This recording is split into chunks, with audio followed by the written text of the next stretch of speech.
సుమన్ టీవీలో మీ business promotions కోసం ఈ కింది నెంబర్ను సంప్రదించగలరు.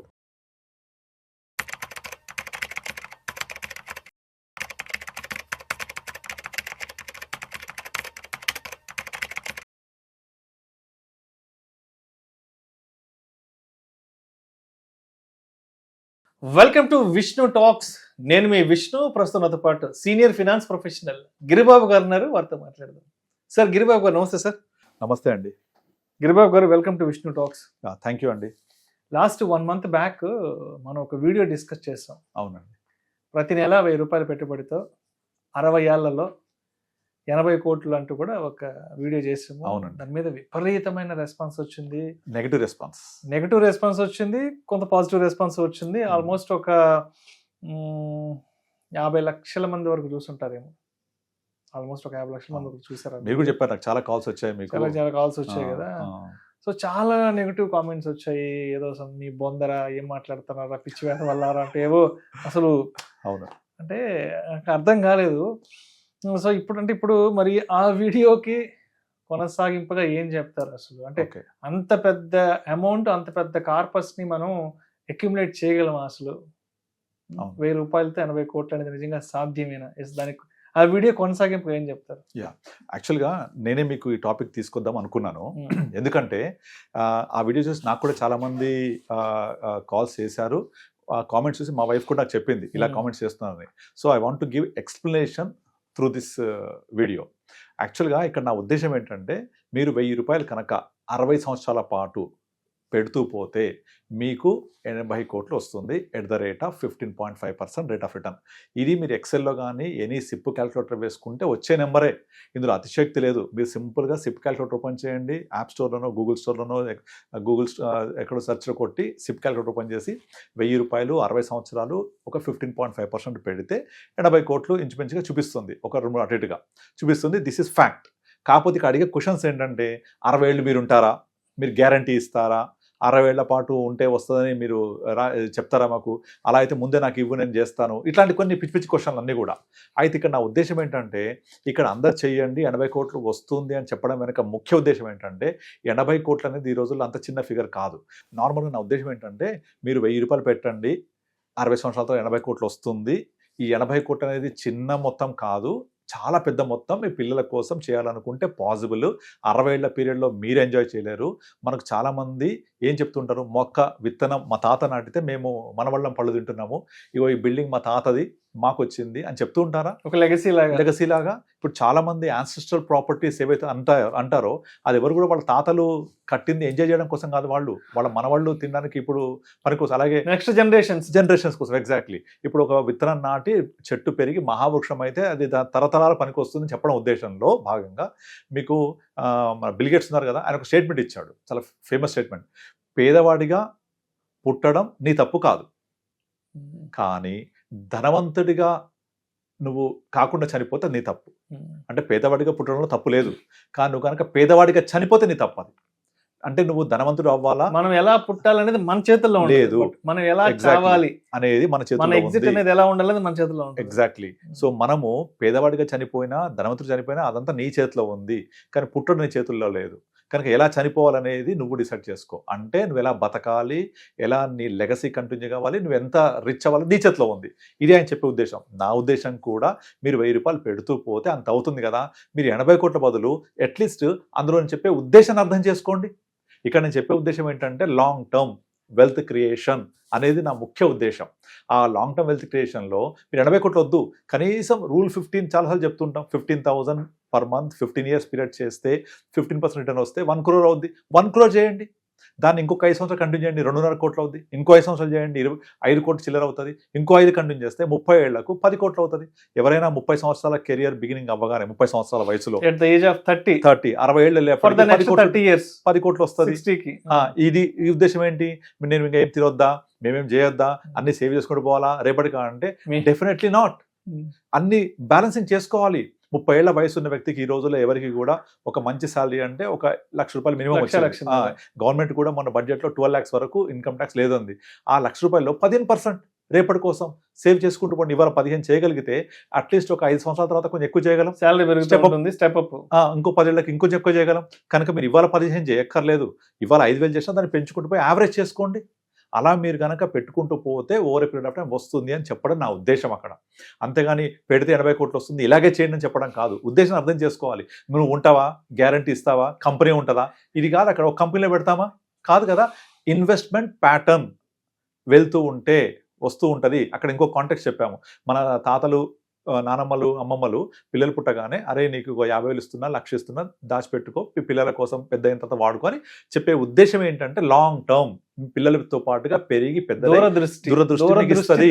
అలాగే మీరుగా మీ సొంత యాజ్ అ తండ్రిగా, రెస్పాన్సిబుల్ తండ్రిగా మీరు కూడా మీ పిల్లలు పుట్టగానే డే 1 నుంచే నెలకు 1,000 రూపాయలు చేస్తూ పోతే 25 ఏళ్ల తర్వాత వాళ్ళు దాన్ని కంటిన్యూ చేసుకోగలిగితే ఆ వ్యక్తి లేదా మీ మనవాళ్ళలో తనవు కావచ్చు, ఆ వ్యక్తి 60 సంవత్సరాలకు నిండినప్పుడు పుట్టిన పిల్లాడు ఆర్ అమ్మాయి 60 సంవత్సరాలు నిండినప్పుడు డెఫినెట్లీ 80 కోట్లు అవుద్ది. ఇది మ్యాథమెటికల్ పాసిబుల్ ఫార్ములా. ఇది దీంట్లో అతిశక్తి లేదు, దీంట్లో ఎటువంటి ఎగ్జాగరేషన్ లేదు. ఈ నార్మల్ పాసిబుల్ నెంబర్ ఇది.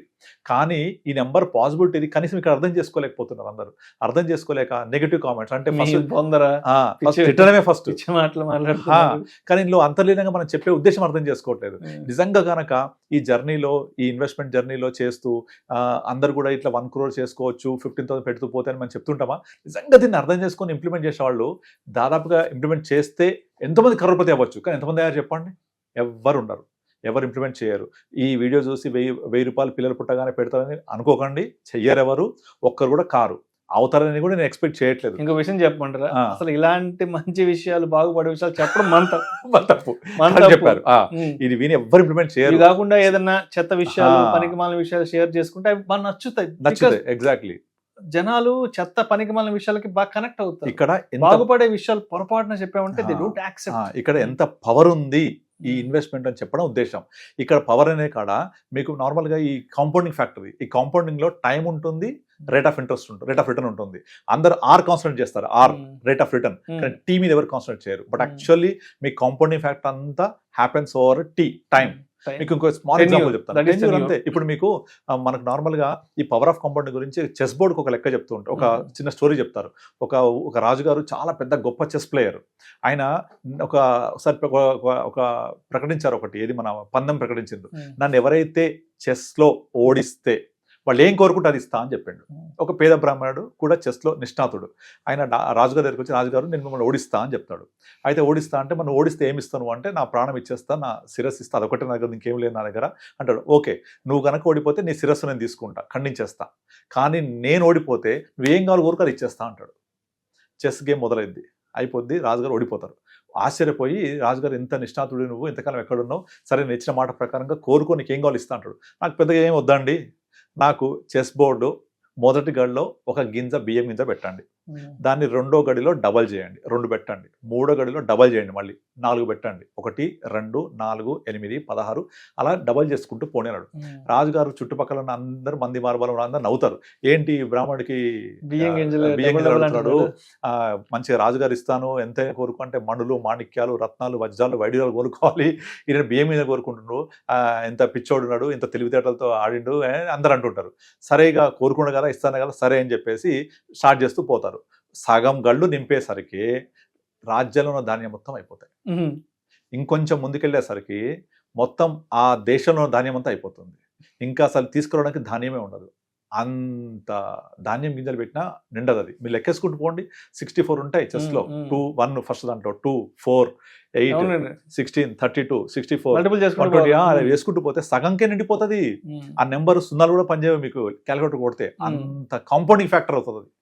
మీరు 64కి వెళ్ళేప్పటికీ రాజ్యంలో ఉన్న మొత్తం ధాన్యం అయిపోగా ఇంకా గళ్ళు మిగిలిపోతాయి. అప్పుడు అర్థమైంది రాజుగారికి ఆయన తెలివితేటలు ఏంటనేది. అంతేగాని వజ్రాలు మళ్ళీ కోరుకుంటే అది అయిపోతాయి. కానీ ఇది ఆ రోజు కాదు. పవర్ ఆఫ్ కాంపౌండింగ్, కొన్ని తరాలు కూర్చొని తిన్నా తరగనంత సంపద సృష్టించబడుతుంది. అది అలా కాంపౌండింగ్ చేసుకుంటూ పోతే that is called power of compounding. ఆ పవర్ ఆఫ్ కాంపౌండింగ్ మీరు ఎంజాయ్ చేయాలి అంటే you have to participate in this journey. Journey అంటే ఏదో ఇవాళ ఇన్వెస్ట్ చేసి పొద్దున్న తీసుకోవడం కాదు. జర్నీ అంటే ఒక పీరియడ్. మీరు ఇప్పుడు స్టార్ట్ చేసి మీరు చాలా మంది ఇప్పుడు ల్యాండ్ కొంటుంటారు, ఎందుకోసం కొంటున్నారు అంటే సింపుల్, మా అమ్మాయి కోసం, పిల్లల మా అబ్బాయి కోసం కోసం, అండి. మా అబ్బాయి చదువుల కోసం, మా అమ్మాయి పెళ్లి కోసం. Yes, I respect every father for a vision. కానీ ఆ చేసేదేదో ప్రాపర్లీ కాంపౌండింగ్ అయ్యే ఒక ఇన్వెస్ట్మెంట్ చేస్తే ఇంకా ఎక్కువ మీరు వెల్త్ క్రియేట్ చేయగలుగుతారు. ఒక ల్యాండ్కి ఒక సర్టెన్ టైం తర్వాత పెరగడానికి స్కోప్ తగ్గిపోతుంది, మల్టీఫోల్డ్ కాదు అది. ఒక 10-15 సంవత్సరాలు పెరుగుద్ది, ఇక సాచురేషన్ పాయింట్. ఇప్పుడు ఏరియా తీసుకోండి, ఇక 1,00,000 రూపాయలు గజం ఉంది అంటే ఓ 10 ఏళ్ళ తర్వాత మహా అయితే డబుల్ అయిద్దాము. అంటే బ్యాంక్, పోస్ట్ ఆఫీస్ లాగానే పెరుగుతుంటుంది, ఇన్ఫ్లేషన్ పుష్ చేస్తుంది, అంతే కాంపౌండింగ్ ఫ్యాక్టర్ కాదుగా. కానీ మనం ఎక్కడ ఇన్వెస్ట్ చేస్తున్నాం? క్యాపిటల్ మార్కెట్లో. క్యాపిటల్ మార్కెట్ అంటే ఏంటి? కంప్లీట్ అన్ని కంపెనీస్ ఉంటాయి ఇందులో. ఆ కంపెనీస్ అనేవి ప్రతి సంవత్సరం ప్రతిరోజు ఆ ఓనర్లు దాన్ని పెంచడం కోసం ప్రయత్నం చేస్తూనే ఉంటారు, పెరుగుతూనే ఉంటాయి. ఏదైనా కంపెనీకి సరిగా పెరగట్లేదు, ప్రాబ్లం ఉంది, ఫండ్ మీద తీసేస్తాడు, తీసేసి కొత్త కంపెనీస్ యాడ్ చేస్తూ ఉంటాడు. అలా పోర్ట్ఫోలియో చర్నింగ్ జరుగుతూనే ఉంటుంది. ఈ కంపెనీస్ ఏదో ఒక వ్యాపారం చేస్తూనే ఉంటాయి, ఆ వ్యాపారం మనుషులంత కాలం పనిచేస్తూనే ఉంటాయి. ఇది ఒక నిరంతర ప్రవాహంతో వెళ్ళే ఒక ఇన్వెస్ట్మెంట్ ప్యాటర్న్ ఇది. అందులో మీరు ఇన్వెస్ట్ చేస్తే ఈ పవర్ ఆఫ్ కాంపౌండింగ్ని మీ ఇంత మీరు ఎంజాయ్ చేయొచ్చు. అలా ఎంజాయ్ చేస్తే ఇదన్నీ జస్ట్ అని చెప్పే నెంబర్లే, అంతకంటే ఎక్కువ చూడొచ్చు మీరు నిజంగా పార్టిసిపేట్ చేస్తే. అంతేగాని ఒక అడుగు ముందుకేయకుండా అవుద్దా, పెడతదా అని నెగిటివ్ మాట్లాడడం ఫస్ట్ బతుకుంటావా? అరే మన కోసం కాదు బాబు చేసేది, ఇదంతా మన తరాల కోసం, మన భావితరాల కోసం అందించే ఒక లెగసీ. మనం ఎలా అయితే మనము గొప్పగా చెప్పుకుంటామో మా నాన్నమ్మ, మా తాతయ్య, మా వాళ్ళు ఇచ్చారని, అలాగా నీ పేరు చెప్పుకొని బతకడం కోసం వాళ్లకు మీరు నేర్పించే ఒక విద్య, మీరు నేర్పించే ఒక అడుగు ఇది. ఆ అడుగు మీరు వేస్తే మీ మొత్తం జర్నీ వాళ్ళు చేస్తారు. అంతేగాని మీకోసం చేయాలంటే ఎవరో చేసి ఉండాలి, ఇది ఓవర్నైట్ వచ్చేది కాదు ఇది.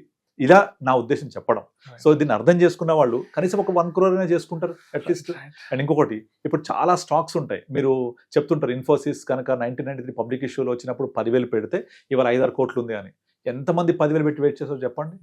అంతదా కొద్ది బజాజ్ ఫినాన్స్, బజాజ్ ఫిన్సర్ లాంటి స్టాక్స్ 2008-2000లో 50 రూపాయలు, 60 రూపాయలు, 100 రూపాయలు. నిప్పాన్ ఫండ్ కూడా అప్పుడు 94 ఎంతమంది అవి ఆ రేట్లో కొని వాళ్ళు వెయిట్ చేస్తారు చెప్పండి. టైం వరకు వెయిట్ చేయగలగాలి, చేయగలగాలి, పేషెన్స్ ఉండాలి. ఇక్కడ ఆ రేట్ చూస్తారు తప్ప మనము చూసే జర్నీ చూడరు. ఇప్పుడు టీసీఎస్ ఉంది, 2004 పబ్లిక్ ఇష్యూకి వచ్చింది, జస్ట్ 17,000 పెట్టి వదిలేస్తే వాళ్ళు 7.5 లక్షలు అయిపోయింది మన కళ్ళ ముందు. నేను చూశాను అది, నేను ఇన్వెస్ట్ చేశాను టీసీఎస్ ఐపీఓలో, నాకు షేర్స్ వచ్చాయి. Still I'm holding, it went to lakhs, few thousands పెట్టింది. మళ్ళీ ఇంకొక 10 yearsకి మల్టీఫోల్డ్ అవుతుంది. Actual compound started. ఇప్పుడు మీరు ఎస్ఐపి చేయండి, మొదటి 7 yearsలో ఎస్ఐపిలో పెద్ద రిటర్న్స్ కనిపించావు, తర్వాతనే దాని యాక్చువల్ కాంపౌండింగ్ స్టార్ట్ అవుతుంది. అక్కడ దాకా ఉండం మనం పెట్టగానే డబ్బులు రావాలి. అంతెందుకు ఇప్పుడు మ్యూచువల్ ఫండ్ 5 కోట్ల ఇన్వెస్టర్స్ ఉంటే క్రిప్టో కరెన్సీలో మోర్ దెన్ 10 కోట్లు ఉన్న ఇన్వెస్టర్స్. మనం చూసారు కదా 3 రోజుల క్రితం క్రిప్టో కరెన్సీ మొత్తం పడింది. అది ఎందుకు పడుతుందో తెలియదు, ఎందుకు పెరుగుతుందో తెలియదు. అది మాత్రం క్విక్ మనీ కావాలి. గోల్డ్ పెరుగుతోంది, మీరు గోల్డ్ రియల్ టైం క్యాలిక్యులేట్ చేయండి, రేట్ ఆఫ్ రిటర్న్ ఎంత ఉందో, ఆ డబుల్ డిజిట్ దాటదు ఈ లాస్ట్ 2 years తప్పిస్తే. కనుక ఇదంతా కూడా ఇక్కడ ఉంటుంది మన థాట్ ప్రాసెస్లో, ఏం కావాలి, ఏం చేయాలి, ఏం వస్తుంది అనేది. Right. Okay, so the power of కాంపౌండింగ్ని అర్థం చేపించడం కోసమే చెప్పిన ఉద్దేశంతో చేసిన వీడియో అది. ఓకే, అది అర్థం చేసుకుంటే you can enjoy the power of compounding. అందుకే ఒక ఇంగ్లీష్లో ఒక సేయింగ్ ఉంది, the power of compounding is the 8th wonder of world. One who understands will receive, one who doesn't understand will pay that. అందుకే short టర్మ్లో stock market is a voting machine. ఎవరు ఎక్కువ కొంటే పెరుగుద్ది, ఎవరు ఎక్కువ ఓటేస్తే తగ్గుద్ది. కానీ over period of time weighing machine అది. ఇప్పుడు ఓటింగ్ మిషన్ తర్వాత వేయింగ్ మిషన్, మీ బరువు తూరుస్తుంది. సో అంత పవర్ఫుల్ ఇది. Thank you sir, thank you so much.